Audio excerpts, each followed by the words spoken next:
kumikinang. Coliala and Diego Bandido.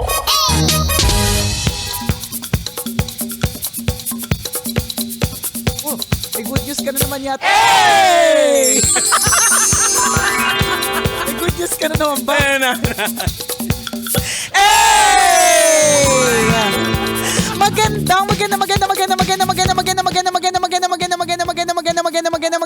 Magandang tanghali. Kumikinang na ulo, Diego Bandido.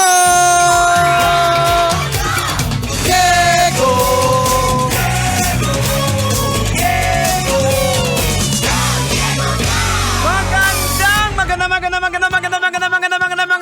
Magandang tanghali. Kumikinang ina.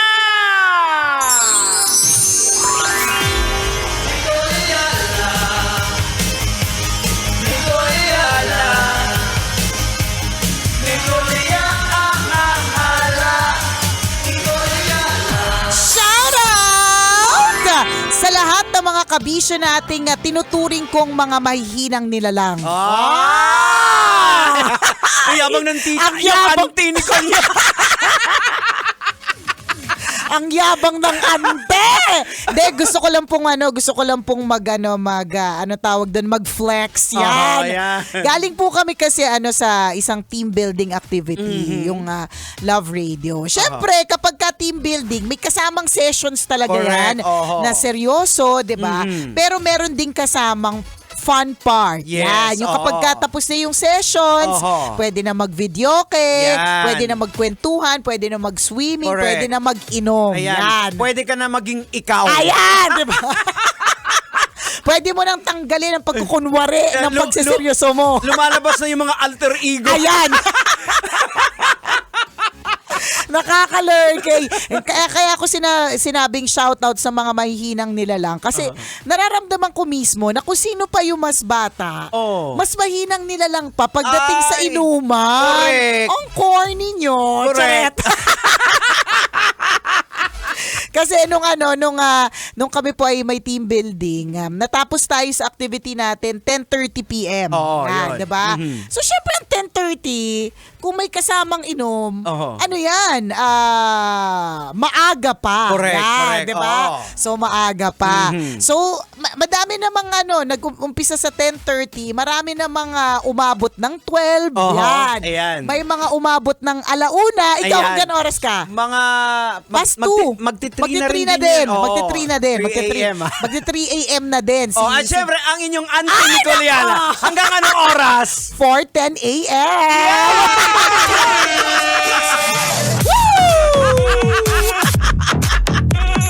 Panis!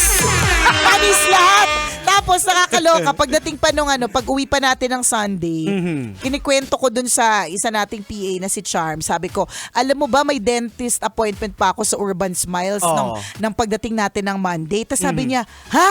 May energy ka pa, ma'am? Sabi ko, ba't naman hindi? Nakatulog na ako kasi 4:10 AM, di ba? Bago mag-start yung inuman, naghilamos na ako. So pagdating ng mga 4:50, nakatulog na din ako agad. Gumising ako ng 9. Sapat na oras na yun pag matibay ka. Pag hindi ka mahinang nilalang, sapat na oras na yun. Ako natulog ako mga alas 3 pero gising ako ng alas 6. Oh, di ba? Kasi tumunog na yung mga barko eh. Naglayag na sila eh. Naglayag na. Hindi na ako makatulog. Nakakaloka. Mga senyalis ng pag-edad din yan, Jigs. Yung kapag ka maliit na bagay, nagigising ka na agad. O di naman kaya kahit kulang ka sa tulog, pero magigising ka pa rin ng maaga, senyalis ng edad yan. Hindi, ganun ako pag halimbawa, pag hindi sa bahay. Mamahay kahit ka. Kahit anong oras ako natutulog, gigising ako ng maaga talaga. Nagigising ako ng maaga. Pero pag sa bahay, nagising ko mga 4-8. Kaya hanggang alas 8 kasi komportable ka, di ba? Pero whatever it is, di ba? Kayang-kaya pa hanggang 4 AM. Ang mga bata, wala ng energy. Ano ba yan? Correct! Parang hinang-hina. Tapos ang malupit pa dito, bitin na bitin kami sa drinks, di ba? Anong ginawa namin? Nagpag-grab pa. Oo. At Kaya in fairness, umalis ako, sabi ko, ay, wala na. Nung magpapag-grab kayo, yun yung umexit na ako. Umexit ka na kasi parang nag-iisip tayo nun kung meron pa bang tatanggap. Nagulat kasi kami may tumanggap pa. Sabi ko, in fairness naman talaga, no, kung ang isang takeaway ko doon, Jegs, na kung gusto mo talagang kumita, kahit anong oras no Correct. excuses. Oo. 'Di ba kasi kung halimbawa yung Grab na yun, Mhm. ay hindi bumiyahe ng ganong oras or hindi nag-isip na may mga manginginom na nangangailangan, wala din siyang extra. Well, tingin ko Diba? yung kumuha sa order ninyo, Bagong galing din sa inom. Taga doon lang yun. Naglalaro ng ML. Uy, may booking, meron. malapit lang. May 7-Eleven dyan eh. Totoo. Saglit lang yun eh. Correct. Diba? Pero no excuses talaga. Pwede din naman kung nag-ML siya, hindi niya pansinin. Sayang din ang booking, ganyan. Diba? Pero shoutout po dun sa mga kinakaya yung katawan. Alam mo, minsan nga tinatanong din talaga sa akin ng iba, paano po? Hindi ko rin alam. Sa totoo lang din talaga. Ewan ko parang lumevel up yung tolerance ko sa alcohol. Siguro katitira ng ethyl alcohol. Pag wala na mainom, ethyl alcohol na lang. Charap. Uy, joke lang. Baka mamaya seryosohin nyo naman, diba? Tumaas yung tolerance ko eh. So, pagka hindi, meron kasing poison drink para sa akin eh, na kapag ka yun na yung tinira, siguradong may ano na yan, may tatamaan. Pero pag hindi yun yung regular, wali. Kahit abutin ako ng 4 a.m., hindi mamamanhid yung ano ko, yung bibig. Pero depende din siguro yun yung binabanggit nila ko minsan na kondisyon. Parang ito napanood ko sa isang K-pop, parang Korean na telenovela na pag uminom ka daw ng alak, sa kanan syempre sojo, pag unang inom mo na medyo matamis, you're having a good day. So pag medyo mapait, parang hindi maganda, hindi kondisyon yung katawan mo. Ganon. So parang baka nakakondisyon. yun. So parang yung mind mo. Correct. Tsaka fun. Fun. Oo, di ba? Be in the moment. Yung mga ganon. Yun. Pero alam niyo po, sa mga inuman session, nakakatuwa lang po talaga yung mga iba't ibang uri ng manginginom. May mga lumalabas na mga Alter ego nila na hindi nila malalaman Totoo! ano ginawa kagabi. Kaya alam ko talaga sa sarili ko, Jegs, na wala na hindi ako tinamaan, na wala talaga sa akin kasi bakit? Hindi ako nagsusorry. Hindi, tsaka hindi ka naggumitara. Hindi ako nagigitara. Kapag kasi po alam ko nga na nakainom na ako ng matindi, nagigitara po ako kahit wala po akong gitara. Tsaka nagsusorry ka. Yes. Hindi ka naman nagsorry. Hindi ako nagsusorry. So, ibig sabihin, walang nagganap na pagsusorry. Kasi, yun nga, sakto lang. Hindi. Pero, nakakaaliw lang daw din talaga yung mga yung how others are whenever they get drunk na parang, ginawa ko yan. Nakakatawa talaga si Konyo Bicolado na nagtanggal ng t-shirt. Kala mo may abs. Si Konyo na binubuksan niya yung stock room, si CR daw siya. Totoo! Tsaka meron pa isang video, ang binubuksan niya, yung upuan. Lalabas daw siya. Kakapanood mo yun ng Hiraya Manawari. Lalabas ka sa upuan pambira. Hindi, ang sabi ko nga kay Konyo na parang I saw the kid in you. Na totoo. hindi niya naman talagang sinasadya na parang lasing siya na gano'n. Parang nangungulit lang na tingnan niyo lasing ako ganito. Pero hindi niya sinasadya. Pero yun yung bata sa loob ni Konyo. May ganun Meron talagang ganun. Kaya nagagaw sa'yo ng remote. At ang kwento po namin si Nicole po kakanta Baby Joke. So hirap na hirap siya kakapindot ng number, nakakanta siya. Kasi re-reserve ko na kasi ang dami nakapili. Meron kami isang kasamaan na si Primo. Hinihila yung kamay. Naghihilahan sila ng remote. Sabi ko talaga, hindi ko pa nare-reserve yung kanta ko. As in, kinukuha niya sa akin yung remote. Alam mo, the next day, tawang-tawa ako kasi nung nagsusorry siya sa akin, namumula siya talaga. Sabi ko, wala lang yun. Nakakatawa lang talaga. Paano? Kita-kita kasi ni Diego. Ako yun nandun. Katabi ko si Diego. Tapos siya, kinukuha niya talaga. Dalawang kamay talaga yung paghila. Yung hindi man lang kinukuha ng isang kamay, hindi, dalawang kamay. Ang kinakakanta ko. Sayang sa hinanap niya pa yung number Ini-encode. Nakakatawa talaga.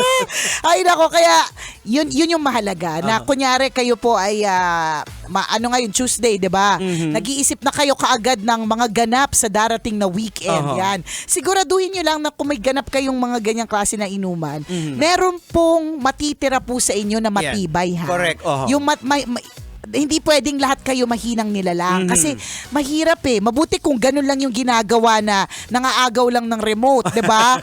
Papaano kung iba na yung inaagaw? Akala niya remote pa, yung pala kutsilyo, hindi mo sabi. Hindi mo masabi. So kailangan dapat dun sa grupo, merong mananatiling sober. Correct. Merong tagahatid. Yan, Meron talagang designated na driver na hindi iinom. Correct, tama. Diba? Oo. Meron talagang designated na tagabantay dun sa mga bata.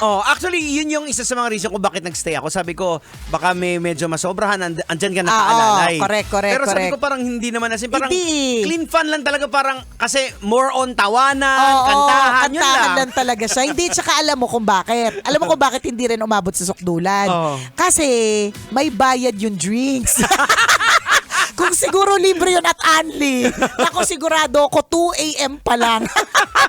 Lutang na ang lahat, di ba? But anyway, importantatious po yun na kayo po ay makapag-establish ng relationships with people in your office. Kaya mahalaga po yung sabi nga nung facilitator namin hindi naman kailangan na meron talagang session.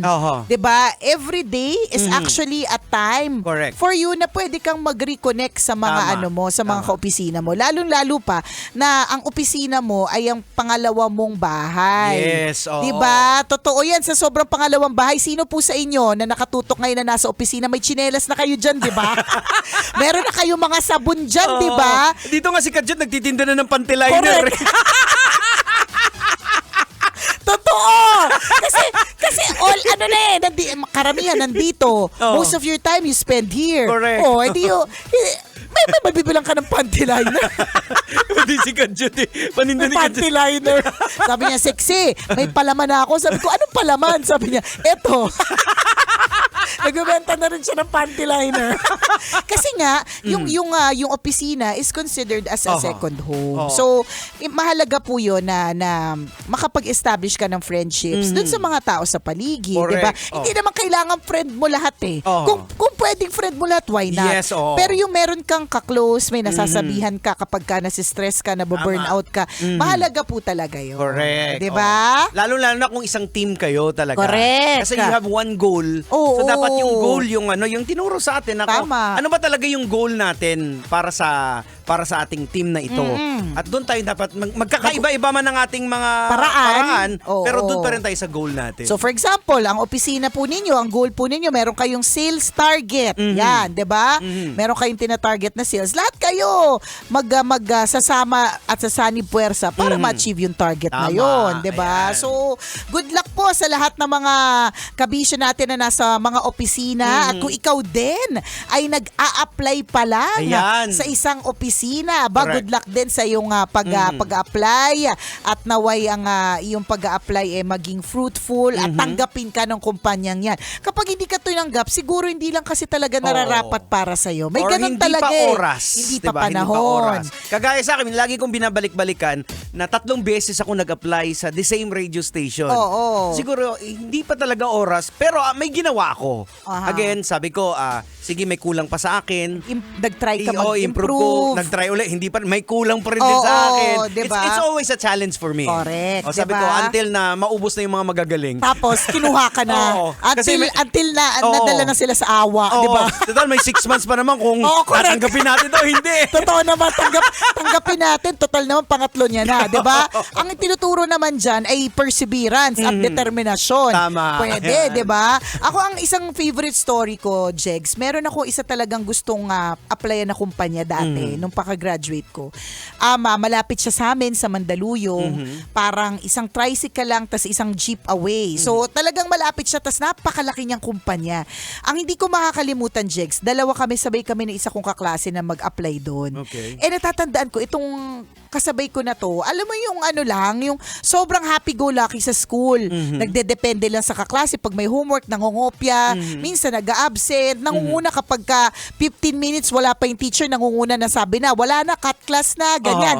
So, ganun siyang type ng estudyante. So, ako, between the two of us, naisip ko kung sabay kami mag-a-apply, tatanggapin ay ako. Oo, kasi ang dami. Diba? Oo. Parang kung ilalatag yung ano oo, ninyo. yung mga galawan namin Yan. ng college, kung Oo. yun ang basihan, 'di ba? Yung galawan ng college, di feeling ko meron talaga akong edge. Ang ending, Jegs, siya ang natanggap. Hindi ako. Totoo yun. Sobrang sama ng loob ko. Kasi natandaan ko sa sobrang sama ng loob ko, parang, basta naglakad ako pa uwi. Basta pwede naman mag-jeep, nilakad ko. Tapos dumadabog. Correct. Dumadabog. Nagbabaktol talaga. Bakit siya natanggap? Anong meron? Ganyan. And then, a few years later, napunta ako sa Love Radio. Tas yung kumpanyang yon na in-applyan ko, ang isa sa mga unang nagtiwala sa akin as endorser. Wow. Oh, 'di ba? Kaya isa sa mga favorite stories ko 'yon kasi okay, kasi pala si Lord meron palang mas magandang plano. Exactly. Yung pala yun kasi ang sama ng loob ko talaga noon. Totoo yun, yung nagmamaktol talaga ako palabas ng kumpanya para ba't hindi ako natanggap. Yung ang sama-sama ng loob ko kasi grabe na yung plano ko sa isip ko eh. Na-compute ko na yung pamasahe. Tas alam ko na kapag ganito yung kita ko dito, kahit ganito yung salary, basta ang dami ko ng plinano. Yung pala, hindi ko pala plano masusunod. Yan. O, tama. Yung plano Ni Lord, mas maganda pa pala. And sakto-sakto to dahil ngayon, yung binabasa ko ngayon na book ngayon, isa numbers. Oo. Kasi doon ko nakita na talagang sinasakto talaga number niya ni Lord, no? Itong grupo na to, yung family na to, dito kayo. Yan. So inaayos niya kayo doon na makikita na God is God of order. Correct. Kung gaano ka-perfect. Oo, alam niya kasi kung saan ka ilalagay eh. Sabi ko, Tsaka totoo, no, yung mga amazing, numbers, 12 tribes, yan, Oo, yung mga yan, ganon. oo. So, basta eksakto. Kung whatever it is na pinagtatrabahuhan mo ngayon, eksakto ka kasi para dyan. Pinupwesto ka talaga Nakapwesto ka talaga. Kung hindi ka Oo. natanggap, eksakto din yun na hindi ka Oo. natanggap. Ibig diba? sabihin, hindi ka dyan, dito ka. Correct. Oo. Kaya isa rin yung sa mga favorite stories ko, Jegs. Kasi, mas matindi pa pala. Mas matindi pa pala yung ibibigay. Mas Oo. maganda pa. Who would have thought as an endorser, hindi ko makakalimutan. Pag naglambing kami sa ere nun, Jegs, sasabihin namin, uy, beka naman, merong may birthday sa amin. Sabi ko sa'yo, yung alcohol, 10 case. Ang dami kong nabibigyan dito. Tig 10 kami ni Chris Chuper dati. Ganon. 10, 20, punong-puno yung booth.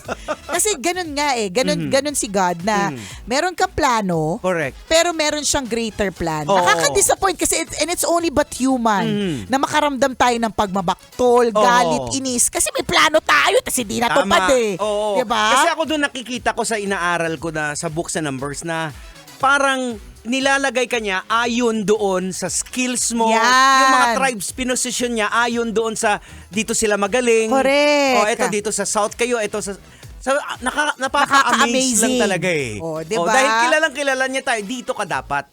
Oh, di ba? Kaya Yan tayo eh. Kaya I cannot imagine a world where somebody does not believe in God or in a higher being. Kasi parang paano? Parang pag namumblema ka at nagmamaktol ka sa buhay, kanino ka magsusumbong? Parang ang hirap, di ba?